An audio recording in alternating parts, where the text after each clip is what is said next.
नमस्कार, जम्मू कश्मीर का बुलेटिन देख रहे हैं आप और मैं हूं प्रियंका आपके साथ। तो चलिए शुरुआत करते हैं खबरों की। पहाड़ी समुदाय को भी आरक्षण देने के केंद्र के सरकार के ऐलान से जल भुनकर सियासी रोटियां सेकने में कोई कसर नहीं छोड़ रहे कुछ राजनीतिक दलों को उपराज्यपाल मनोज सिन्हा ने खबरदार किया है। उपराज्यपाल ने कहा कि ऐसे सियासी दल कुछ समुदायों को गुमराह करने में कोई कसर नहीं छोड़ रहे, जिन्हें सुधरने की जरूरत है। जम्मू में आज जनजातीय गौरव दिवस पर आयोजित कार्यक्रम में भाग लेने के बाद उपराज्यपाल ने पत्रकारों के सवालों के जवाब में कहा कि एक बार फिर से ये स्पष्ट किया है कि पहाड़ी समुदाय को आरक्षण जरूर दिया जाएगा, लेकिन गुज्जर बकरवाल और गद्दी सिप्पी समुदाय को दिए जा रहे आरक्षण में किसी भी किस्म की कटौती नहीं की जाएगी। जम्मू कश्मीर के दौरे पर आए केंद्रीय गृह मंत्री अमित शाह भी ये साफ तौर पर कह चुके हैं, लिहाजा इस ऐलान पर सियासत करने वाले दलों को भी ये गांठ बांध लेना चाहिए। करने के लिए प्लानिंग का जितना चेहरा जाता है।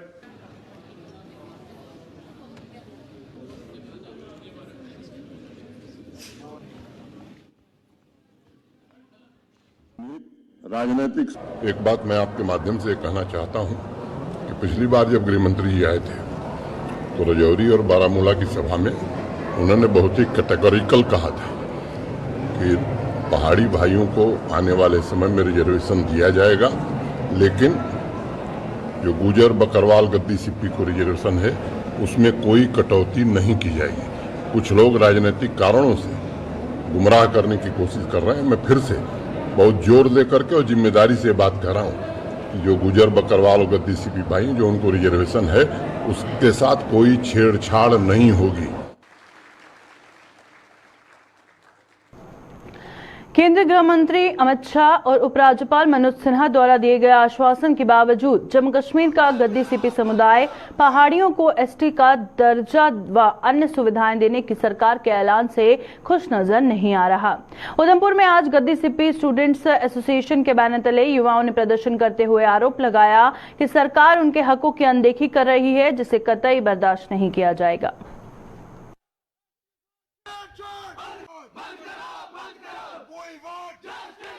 स्टेटस के साथ सो कॉल्ड पहाड़ियों को जोड़ने का प्रयास किया जा रहा है। जैसे रजौरी और पुंछ और के पहाड़ी को और पाडर के पहाड़ियों को सरकार के इस फैसले का हम कड़े शब्दों में विरोध करते हैं और निंदा करते हैं। हम वो लोग हैं जो कम से कम 10 से 20 किलोमीटर दूर दराज के क्षेत्र से आकर अपने कैंपस के अंदर रहते हैं, पढ़ाई करते हैं और वो सिटी के लोग हैं। सरकार खुद अंदाजा लगाए कि हम किस प्रकार के उनके साथ कंपटीशन कर सकते हैं। ऐसा नहीं है कि हम पढ़ने में कमजोर है और हम उससे कंपटीशन नहीं कर सकते हैं। अगर सरकार उनको हमारे साथ जोड़ने का प्रयास करती है और जोड़ती है तो हमें भी वही फैसिलिटी उपलब्ध करवाई जाए जो सिटी के विद्यार्थियों को उपलब्ध करी जाती है। और अगर आने वाले समय में सरकार ये ना सोचे कि गद्दी सिप्पी स्टूडेंट इतनी ही यूनियन है, सरकार को ये बात ध्यान में रखना चाहिए कि अगर वो इस बिल को इम्प्लीमेंट करती है तो आने वाले समय के अंदर पूरे जम्मू कश्मीर के विभिन्न क्षेत्रों से इस प्रकार में खड़ा आंदोलन खड़ा किया जाएगा। ये सरकार सोचती रह जाएगी कि आखिर शांति का संदेश देने वाले, शांति बनाने वाले और एकता का संदेश देने वाले गद्दी सिप्पी स्टूडेंट कार्य क्या रहे हैं। भद्रवाह में आज पेश आए भूस्खलन के हादसे में एक महिला की मौत हो गई और यह हादसा भद्रवाह के सरतिंगल इलाके में आज सुबह 8 बजे के करीब पेश आया, जिसमें एक मकान जमींदोज होने से इस महिला को जान गंवानी पड़ी।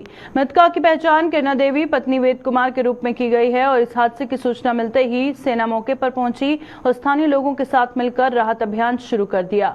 वहीं डीडीसी चेयरमैन और भद्रवाह के एडीसी भी मौके पर पहुंच गए, जिन्होंने पीड़ित परिवार के लिए रेड क्रॉस की तरफ से फौरी तौर पर 25,000 रुपए की मदद और उसके बाद तमाम औपचारिकताएं पूरी होने पर मुआवजा देने का ऐलान भी किया।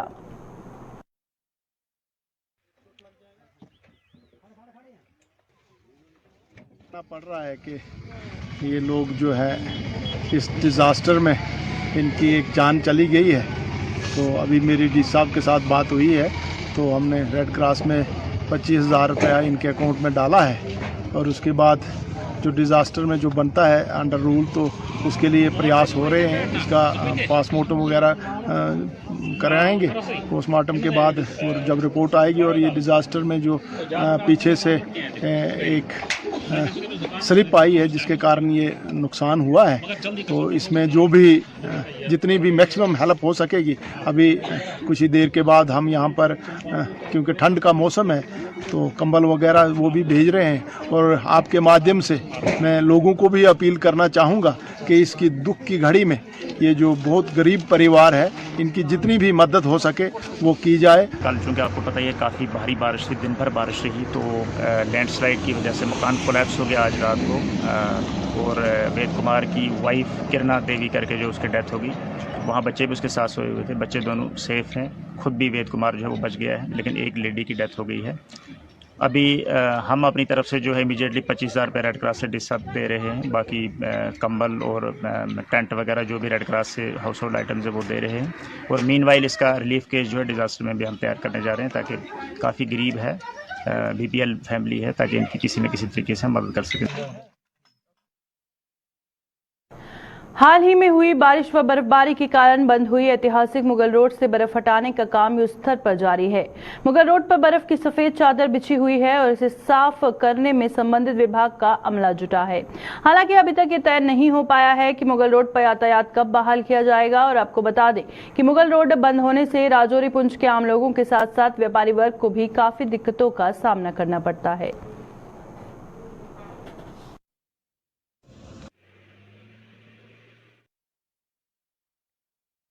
करें ऐतिहासिक मुगल शाहरा की, पीर पंजाल को जोड़ने वाली मशहूर सड़क मुगल शाहरा की बात करें। कल सुबह जो है बर्फबारी के कारण मुगल शाहरा को बंद कर दिया गया है। बात करें आज सुबह की, आज जो है मौसम खुशगवार है और थोड़ी थोड़ी धूप भी लगी। और मुगल शाहरा के हवाले से फिर बात करें तो मुगल शाहरा पर जो है इस वक्त मुगल रोड डिपार्टमेंट की जितनी मशीनरी ऑन स्पॉट पहुंच चुकी है और इस वक्त स्नो क्लियरेंस का काम जारी है। और अभी DSP ट्रैफिक राजौरी पुंछ आफ्ताब बुहारी से भी हमारी बात हुई है, तो उनका ये कहना है कि अभी जो है क्लियरेंस हम नहीं दे सकते। अभी जो है स्नो क्लियरेंस जो है मुगल रोड डिपार्टमेंट कर रहा है। अभी पुशाना के मकाम से क्लियरेंस किया है, बर्फ काफी ज्यादा थी और अभी बताया नहीं जा सकता कि रोड आज खुलेगी या नहीं खुलेगी। मुगल रोड से आकाश मलिक, गुलिस्तान न्यूज। भारतीय सेना द्वारा जोड़ियां के रख मुट्ठी इलाके में महिलाओं को करवाया गया वोकेशनल ट्रेनिंग कोर्स संपन्न होने पर ये कोर्स करने वाली महिलाओं ने आज सर्टिफिकेट वितरित किए। इस कोर्स में कई महिलाओं को सिलाई कढ़ाई, ब्यूटिशियन, कुकिंग व बेकिंग आदि का कोर्स करवाया गया, ताकि वो अपने पैरों पर खड़े होकर अपनी आर्थिक स्थिति में सुधार ला सके।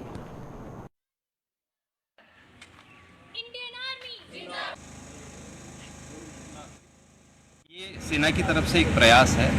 ये यहाँ पे नहीं, हमारे समय समय पे हर जगह पे हमारी प्रयास है कि जहाँ पे भी हम लोकल के साथ कंधे से कंधे मिला के कुछ कर सकते हैं, कहीं प्रयास कर सकते हैं किसी प्रकार का, जिसमें उनका डेवलपमेंट हो, ओवरऑल डेवलपमेंट हो। एंड खास करके वुमेन एम्पावरमेंट की तरफ हमारा खास करके ज़्यादा जोर है।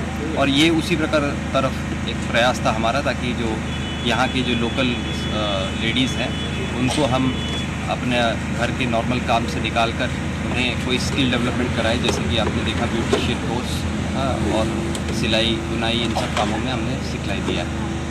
और मैंने ब्यूटिशियन में पार्टिसिपेट किया। हमें बड़ा अच्छा लगा। हमारे गांव में जो वोकेशनल सेंटर कोर्स खुला है, हमें बड़ा अच्छा लगा, जहाँ से बड़ा कुछ सीखने को मिला।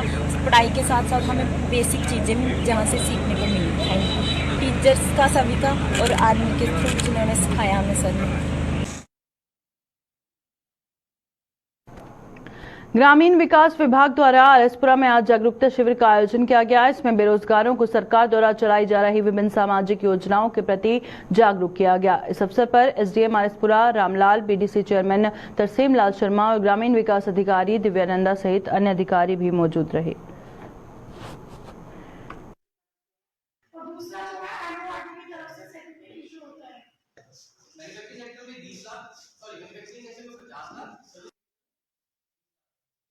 कैसे लेना है, उसके लिए ट्रेनिंग कैसे लेनी है इनमें, और एम्प्लॉयमेंट वो इतना भी है जो सारा जहाँ आ जाए। अब यार इसका तो सर इसका क्या मकसद है? मकसद यही है कि जो अनएम्प्लॉयड यूथ हैं उनको एम्प्लॉयमेंट मिलेगी। वो लोन लेंगे, बैंक वाले जहाँ हैं लोन कैसे लेना है, जैसे कितनी स्कीम है हमारी गवर्नमेंट ऑफ इंडिया और हमारी JLP की, उस स्कीम के तहत सेल्फ एम्प्लॉयमेंट कैसे देनी है, इस सिलसिले में है।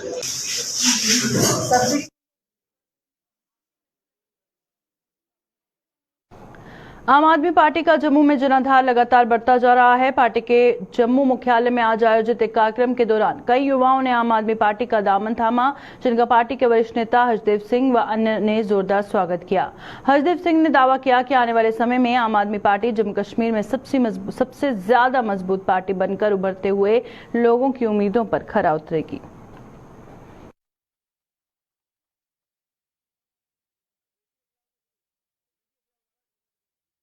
उन्होंने आम आदमी पार्टी का दामन थामा है और आम आदमी पार्टी उनका तहे दिल से स्वागत करती है।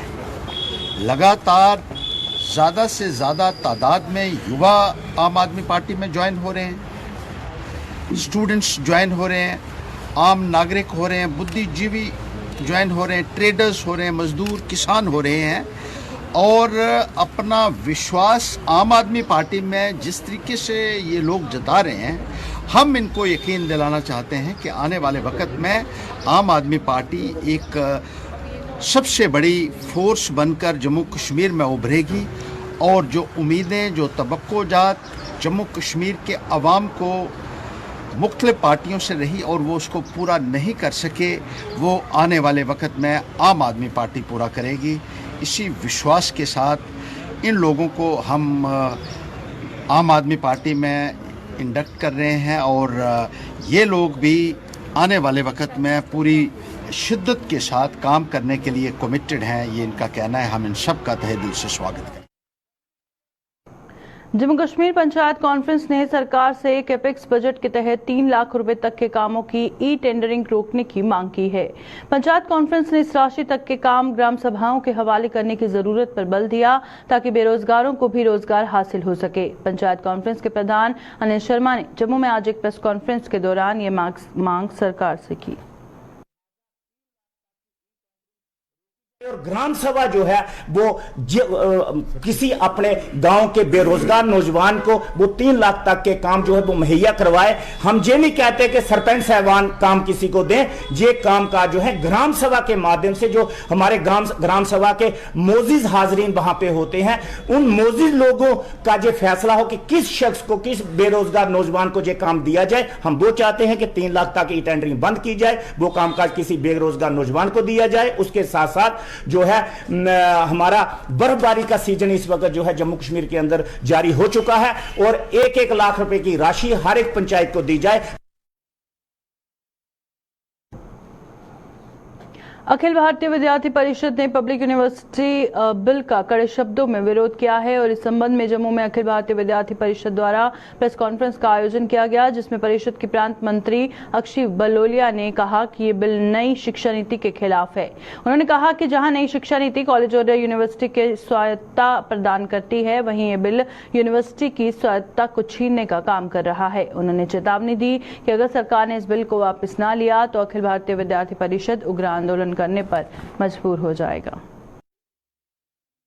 पब्लिक यूनिवर्सिटी बिल का जो है विद्यार्थी परिषद विरोध करती है, क्योंकि जो पब्लिक यूनिवर्सिटी बिल है ये जो नई शिक्षा नीति है इसके एकदम जो है उलट है। जहां नई शिक्षा नीति जम्मू के कॉलेजेस को या यूनिवर्सिटीज़ को ऑटोनॉमी प्रोवाइड करती है, वहीं पब्लिक यूनिवर्सिटी बिल जो है ऑटोनॉमी यूनिवर्सिटीज़ की छीन रहा है। तो विद्यार्थी परिषद ने इस बिल का कड़े शब्दों में विरोध किया है और सरकार से ये मांग कर रही है कि इस बिल को तुरंत वापस लिया जाए, अन्यथा आने वाले समय पे जम्मू कश्मीर के प्रत्येक कॉलेज का प्रत्येक विद्यार्थी जो है वो सड़कों पर रहेगा। वहीं दूसरा जो हमारा प्रस्ताव रहा है वर्तमान शैक्षिक परिदृश्य, उसमें विद्यार्थी परिषद ने ये मांग उठाई है कि आगे आने वाले समय में छात्र संघ चुनावों को जल्द से जल्द जम्मू कश्मीर में बहाल किया जाए और वहीं जो जम्मू कश्मीर में आगे आने वाले समय में जो इलेक्शंस होने जा रहे हैं अनुकूलता को देखते हुए उसको भी तुरंत करवाया जाए।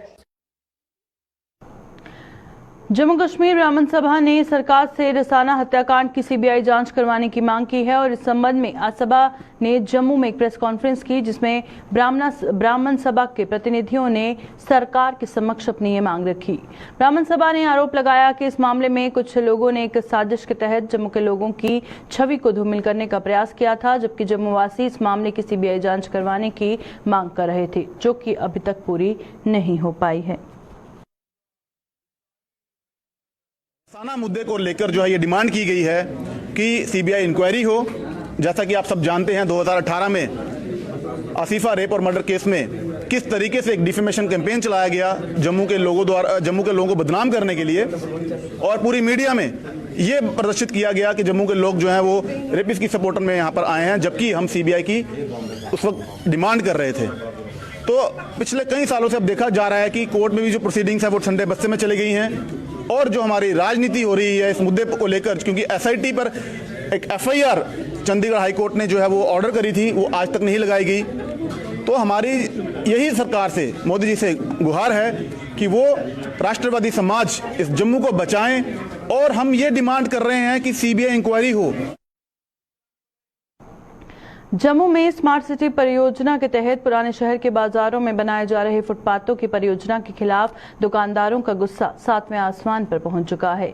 इस परियोजना के खिलाफ आज पुरानी मंडी और आज तिलक रोड बाजार सहित अन्य बाजारों के दुकानदारों ने जम्मू में जोरदार प्रदर्शन करते हुए इस परियोजना में कई खामियां निकाली। उन्होंने आरोप लगाया कि ये काम नियम कानूनों को ताक पर रखकर किया जा रहा है, और उन्होंने चेतावनी दी कि ये काम अगर फौरी तौर पर बंद न किया गया तो वो आंदोलन शुरू करने पर मजबूर हो जाएगा।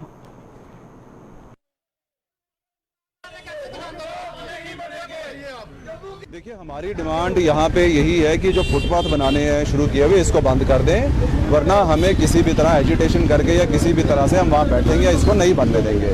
हम बेसिकली जो छोटे दुकानदार हैं यहाँ सबके सब, हमारे पास यहाँ पार्किंग किसी के लिए नहीं है। हमारे पास जो भी कस्टमर आता है उसने या 2 व्हीलर लेके आना है या 4 व्हीलर लेके कुछ समय के लिए आना है। अगर गवर्नमेंट हमें ये बोलती है या लोगों को बोलती है आप ई रिक्शा पे बैठ के आओ, यहाँ कस्टमर आना बंद हो जाएगा। इसलिए हमारी एडमिनिस्ट्रेशन से अभी रिक्वेस्ट है, कल प्रोटेस्ट होगा। आज ही हम प्रोटेस्ट का एक छोटा सा रूप दिखा रहे हैं, कल प्रोटेस्ट बढ़ेगा। इसलिए जो काम शुरू किया गया इसको कृपा करके यहीं पे बंद कर दें। यही हमारे लिए भी अच्छा है और उनके लिए भी अच्छा है। बाजार के हालात आपके सामने किसी से छुपे नहीं हुए। ये पुराना शहर है, छोटा शहर है, पूरी तरह से ये फेस्टिवल मार्केट है हमारी। जब आप यहाँ पे कस्टमर को आने ही नहीं दोगे तो हम लोग यहाँ काम किस तरह से करेंगे? हमारे भी छोटे बच्चे हैं, हमारा परिवार इसी पर डिपेंडेंट है। तो इसलिए आज रिक्वेस्ट है, कल प्रोटेस्ट होगा, इसलिए इस काम को बंद किया जाए। करगिल युद्ध के दौरान बतौर पोर्टल अपनी सेवाएं दे रहे लोगों ने कोर्ट में उनकी सुनवाई न होने के विरोध में जम्मू में आज प्रदर्शन किया। उनका कहना था कि उन्होंने अपनी कमाई कोई में सुनवाई कर पूरी कमाई जो है सुनवाई में लगा दी, लेकिन इसके बाद उन्हें मायूसी ही हाथ लगी है। उन्होंने चेतावनी दी कि अगर उनकी सुनवाई ना हुई तो वो सामूहिक तौर पर आत्महत्या करने पर मजबूर हो जाएंगे।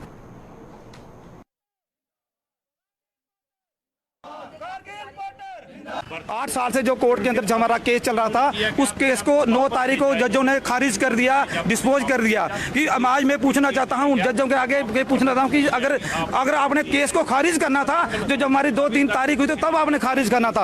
अब हम 70-80 लाख रुपए जो हमने अपने वकीलों को दे दिया, खर्च कर दिया, वो हम कहाँ से जाएं, कहाँ से लाएं? हम जो लोग इतने बेचारे गरीब लोग हैं जिन्होंने अपनी जमीनें जुमने बेच दी, अपने जानवर बेच दिए, बीबियों के मंगलसूत्र तक बेच कर हमने लोगों ने कोर्ट के अंदर केस लगाया था कि हम लोगों को कोई जॉब मिल जाएगी। अब हमारे पास कोई डिसीजन नहीं है। हम यही कहना चाहते हैं कि अगर हम लोगों को जॉब नहीं दी गई तो हमारे जितने 300 लोग हैं हम जहां पे जम्मू में कोर्ट के अंदर सुसाइड करेंगे। देश के आर्थिक रूप से कमजोर वर्ग को सस्ती दवाइयां उपलब्ध करवाने के लिए प्रधानमंत्री नरेंद्र मोदी ने प्रधानमंत्री जन औषधि योजना की शुरुआत की है, लेकिन प्रधानमंत्री के इस उद्देश्य की राह में ड्रग्स माफिया कुछ डॉक्टरों की मदद से लगातार रोड़े अटका रहा है। इस काम में जम्मू के जीएमसी अस्पताल के कुछ डॉक्टर भी शामिल हैं। पेश है इसी पर एक रिपोर्ट।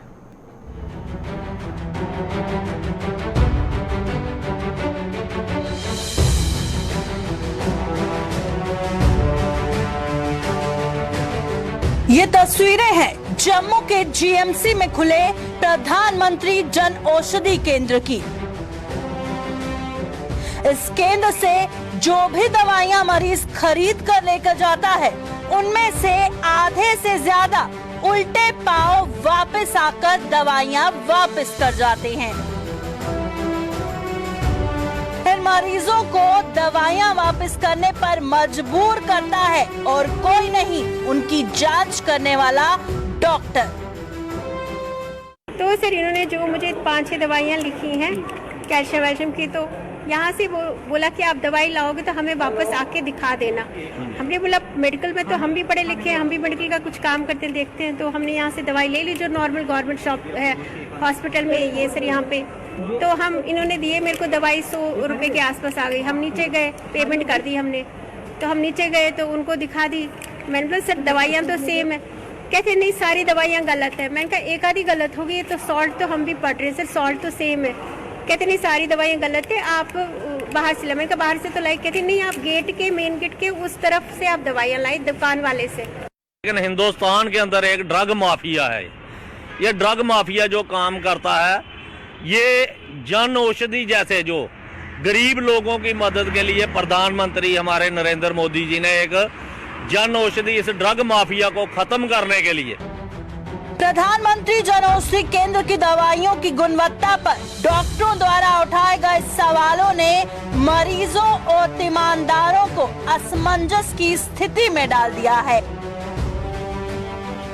अब ये लोग देश के प्रधानमंत्री की बात पर भरोसा करें या फिर भगवान का दर्जा पाने वाले डॉक्टर पर। डॉक्टर नीचे मना कर रहे हैं कि भाई ये दवाइयाँ मैच नहीं कर रही है। अब हम बताइए कि क्या बाहर की दवाइयाँ हमें लेनी चाहिए या ये वाली दवाइयाँ लेनी चाहिए? मेहरबानी करके हमारे देशवासियों को ये बता दीजिए कि हमें कौन सी दवाई लेनी है, और फिर हमें पता चलना चाहिए कि क्या हमें मोदी सरकार की दवाइयाँ खानी है या हमें ये गवर्नमेंट दवाइयाँ खानी है, या हमें बाहर जो प्राइवेट दुकान है उनकी दवाइयाँ खानी है। वायलेंस की सॉल्ट सेम है सर, मैं भी पढ़ी लिखूँ, मुझे पता है कि किस दवाई की सॉल्ट क्या चीज़ है। और अब हमें पास कह रहे हैं कि उस दवाई से फ़र्क नहीं पड़ेगा। नीचे कहते डॉक्टर साहब कहते ये जो जेनरिक दवाइयाँ ली है, ये जो यहाँ प्रधानमंत्री वाले दवाइयाँ ली, इससे फ़र्क नहीं पड़ेगा। तो कह रहे हैं जो रोड के बाहर है दुकानें, उन दवाइयों लेने से फ़र्क पड़ेगा। सर हमें क्या पता, हम तो एक कस्टमर है, हमें क्या पता कि किस दवाई, हम तो पेशेंट है, हम तो चाहते कोई भी दवाई दो जिससे हम ठीक हो जाए। प्रधानमंत्री जन औषधि केंद्र के खुलने से ड्रग्स माफिया के साथ साथ कमीशन खोर डॉक्टरों को सबसे ज्यादा तकलीफ हो रही है, और इन केंद्रों के खुलने से उनकी कमीशन भी प्रभावित हो रही है, और लोग प्रधानमंत्री जन औषधि केंद्र को नाकाम बनाने की कोशिश में जुटे हुए हैं। देखते हैं कि एक इंजेक्शन आता है, हार्ट का किसी को प्रॉब्लम हो जाए, वो इंजेक्शन कहते हैं तुरंत लेके आओ। वो इंजेक्शन जब आता है तो जो रेट उस इंजेक्शन का होलसेल मार्केट में अगर चले जाओ, वही इंजेक्शन आपको उससे आधे से भी कम दाम पे मिलता है। अब जन औषधि खोल के प्रधानमंत्री जी को उस माफिया को खत्म करने का ये तरीका बनाया उन्होंने कि एक जन औषधि केंद्र खोलेंगे हिंदुस्तान के अंदर हर जगह। लेकिन माफिया का राज देखो, माफिया अब अपने आप को डॉक्टरों के थ्रू ऑपरेट कर रहा है। वो जो ड्रग्स माफिया है ये डॉक्टरों के थ्रू ऑपरेट कर रहा है, और जब भी आप हॉस्पिटल में जाओगे, कोई मेडिसिन लिखवाओगे, वो आके आपको ये कहेगा कि ये जेनरिक है, ये काम नहीं करेगी, इससे आपको कुछ भी हो सकता है, मैं जिम्मेवार नहीं हूँ। अब जो बेचारा बीमार है उसने तो ये सोचना है कि मेरे को जब ये काम ही नहीं करेगी तो मैं क्या करूँगा। इन डॉक्टरों की हिम्मत तो देखिए, देश के प्रधानमंत्री द्वारा खोले गए और वर्ल्ड हेल्थ ऑर्गेनाइजेशन प्रमाणित इन केंद्रों में रखी गई दवाइयां को घटिया बता रहे हैं, जबकि इस आधुनिक युग में हर कोई जानता है कि भगवान का दर्जा पाने वाला डॉक्टर पैसों के लिए क्या कुछ कर रहा है, और अब लोग ऐसे लालची डॉक्टरों के खिलाफ कड़ी कार्रवाई की मांग कर रहे हैं। तो ये लोग यहाँ पे जो माफिया काम कर रहा है, ये सब ये मोदी जो औषधि जन औषधि केंद्र मोदी साहब ने जो खोले हैं, ये उनको फेल करने के चक्कर में है, और ये एक बहुत बड़ा माफिया है। इसके खिलाफ मैं माननीय एलजी साहब से और जम्मू कश्मीर एडमिनिस्ट्रेशन, क्या हिंदुस्तान की पूरी एडमिनिस्ट्रेशन से एक रिक्वेस्ट करूँगा, जो भी डॉक्टर ऐसा लिखते हैं या ऐसा बोलते हैं, उनके ऊपर कानूनी कार्रवाई करके उनके लाइसेंस रद्द किए जाएं। लोगों द्वारा भगवान का दर्जा पाने वाले इन डॉक्टरों को ना तो सरकार का कोई भय है और ना ही भगवान का। ये लोग चंद रुपयों के लिए उन लोगों के साथ विश्वासघात करते हैं जो इन पर विश्वास कर अपनी जान बचाने के लिए इनकी शरण में आते हैं। जीएमसी से राजकुमार के साथ अश्विनी चंदेल की रिपोर्ट। सांबा जिले में पाकिस्तानी गुब्बारा मिलने के मामले की जांच अभी चल रही थी कि जम्मू जिले के नगरोटा ब्लॉक के गांव कैरी में एक ऐसा ही गुब्बारा मिलने से वहां सनसनी फैल गई। जहाजनुमा इस गुब्बारे पर PIA लिखा हुआ था, जो एक खेत में पड़ा हुआ मिला और लोगों ने पुलिस को सूचित किया। वहीं इसकी जानकारी मिलने पर पुलिस मौके पर पहुंची और इस गुब्बारे को अपने कब्जे में ले लिया और अपनी तहकीकात शुरू कर दी।